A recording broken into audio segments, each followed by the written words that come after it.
Today, we're digging into a story that asks a pretty brutal question. What does it really take to be great?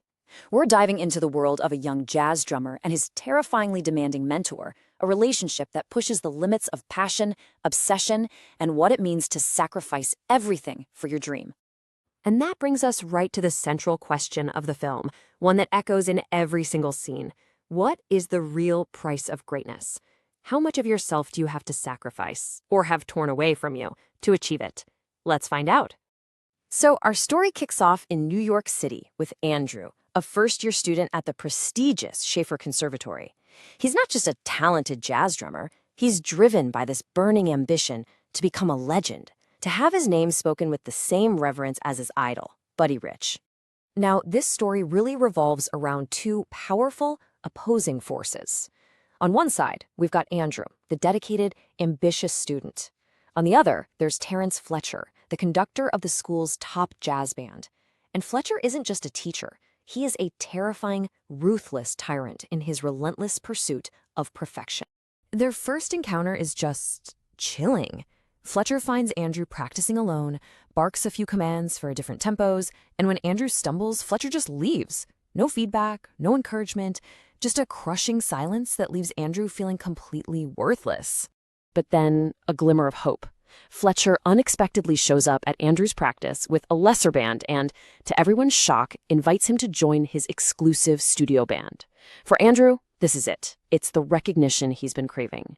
He's been chosen by the best, and his dream suddenly feels within reach. But what feels like a dream quickly turns into a nightmare. Let's get into what it actually means to be a student under Fletcher's monstrous mentorship. Fletcher's method isn't teaching, it's a calculated cycle of psychological warfare. He starts by building you up, giving you a taste of praise. Then, he zeroes in on one tiny flaw and just tears you to shreds, even throwing a chair for being slightly off-tempo. The humiliation is personal and brutal, as he slaps Andrew across the face until he breaks down in tears. And then he delivers the final soul-crushing blow. Just minutes earlier, Fletcher learned that Andrew's mom had left his family. He immediately weaponizes that deep personal pain, using it to completely shatter Andrew's spirit. It's a calculated act of psychological torture. So what does Andrew do? Does he quit? Nope. He goes home, tapes up his bleeding hands, and drums until they are literally covered in his own blood. Fletcher's abuse doesn't break his will, it ignites his obsession. This relentless obsession starts to pay off, but every gain comes at a huge price. Andrew starts achieving his musical goals, but he's losing pieces of his humanity along the way. At their first competition, disaster strikes. Andrew accidentally misplaces the main drummer's sheet music. The drummer, Tanner, is lost without it. But in this crisis, Andrew sees his chance. He steps up, claiming he can play the complex piece Whiplash entirely from memory. And he doesn't just play it, he absolutely nails it. The band wins the competition, and just like that, Andrew's promoted to the main drummer. The abuse, the pain, the blood, from his perspective, it's all starting to pay off. But what is he willing to sacrifice for this ambition? Well, everything. He coldly breaks up with his girlfriend, Nicole, telling her she'll only hold him back. In his mind, there's no room for relationships on the path to greatness. But Fletcher's goal isn't just to make Andrew the best. It's to push him past any conceivable human limit, even if it means destroying him in the process. 5 hours. That's how long Fletcher forces Andrew and 2 other drummers to play the same beat, competing for the main spot in a grueling marathon session. He screams, he insults, and he doesn't stop until Andrew's hands are a bloody mess on the drum kit, finally achieving the impossible tempo Fletcher demanded. On the day of the next big competition, anything that can go wrong does. First, the bus Andrew is on gets a flat tire. He's going to be late. So he rents a car, races to the theater, only to realize he left his drumsticks back at the rental office. Without his sticks, he can't play. He speeds back to get them, and on the way to the show, he gets T-boned by a truck. The car is completely destroyed.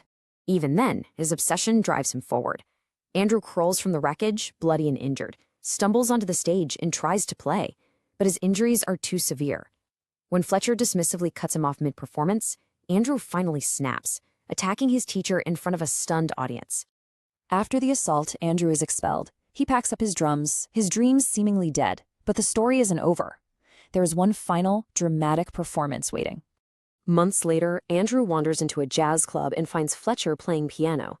Fletcher reveals he was fired, thanks to an anonymous testimony that Andrew knows was his. In a chilling monologue, Fletcher justifies his abusive methods, claiming he pushes people to greatness.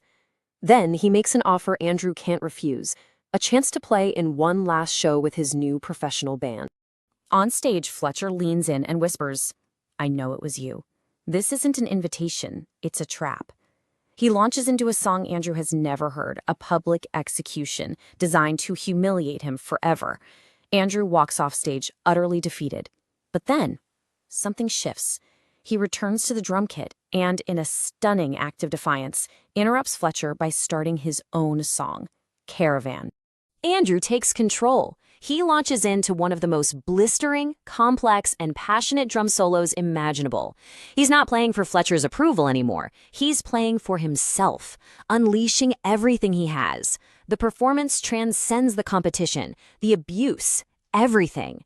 And in that moment, Fletcher sees it, the pure genius he was always searching for, born from his own cruelty.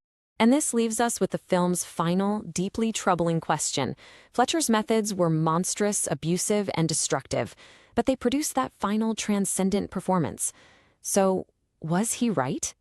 Did his cruelty create a true artist, or did he just create the perfect monster? And what does it say about us if we can't decide whether the price was worth it?